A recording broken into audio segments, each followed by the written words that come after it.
Hi, I'm Mark Anthony Oterno, author of Maldine, Cyberdawn, Inspector Flatfoot, Land of the Hive, and I'm here with another writing tip. Today I thought about thinking up alien names. Now, fantasy and science fiction both have a little something in common when it comes to names.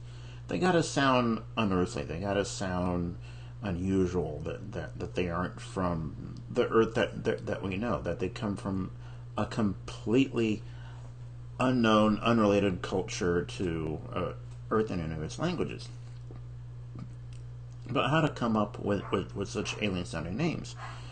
There are several ways, and also several examples. and the idea, first, make it sound consistent, like it comes from the same culture. To use an example, Star Trek has Klingon. Somebody actually thought up the Klingon language, and you have Klingon names, and they all, when you hear a Klingon name, you can sort of tell it apart. It sounds sort of barbaric in nature.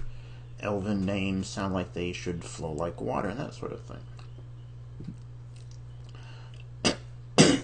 So, just like with thinking up languages, thinking up alien names, they have to sound sort of like they came from a common culture.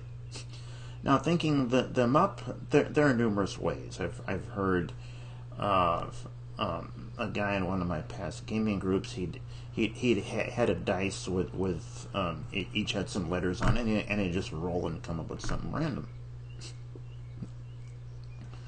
But often the best is to just start slapping syllables together and see what sounds right. And then once you sound like, okay, this sounds like the sort of a name that a person from this given culture I set up would have, then you go with that. But if you're having trouble thinking up a way, here's a way I personally used that works for generating names in my own world of Maldine. And this was after I'd already got the feel for the sound of how Maldineese ought to sound like on the vocabulary and the dictionary, and a few of the names. I discovered a little something when I was out biking.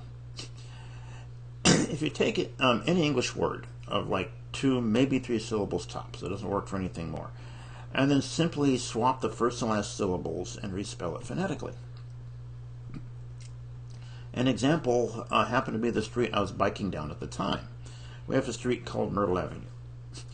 And while biking up Myrtle, I was doing my usual thing of messing things around in my head.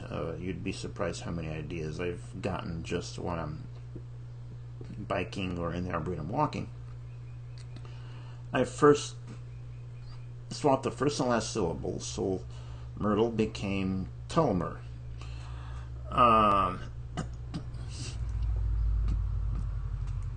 Okay, that's a start, but I thought, well, Myrtle is spelled with a Y, and so the Y should sound long. So, okay, that became Tulmir. Though it's now spelled, T-L-M-Y-R. So I cleaned it up a bit, threw in an apostrophe. So, Tul apostrophe L-M-Y-R. So you have Tulmir. That sounds sort of like a name. And I agreed. It became one of the tertiary characters in Maldine 11.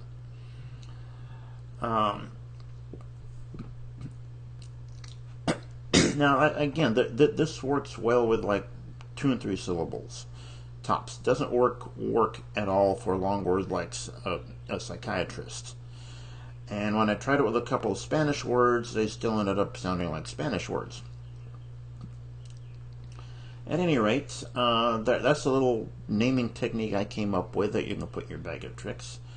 You can try others out there. You don't have to necessarily use that method, but come up with your own ways. Once you've decided on what the sound of an alien name from that given race or culture you have in your story ought to sound like,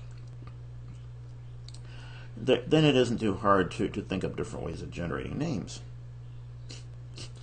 Now, excuse me, One last thing I would like to add in here before closing off on this quick tip. If any of you out there have any questions, any subjects you want to see me cover, or anything else, then just contact me. Send in a message to the station broadcasting this tip, and they'll get something back to me. Any subject about writing, anything else. You there in the back, I know you have your hand raised, but I can't see it from here, and I also can't hear you. So email the station, they'll tell me, and in a future video, I'll try and cover it. In the meantime, keep writing.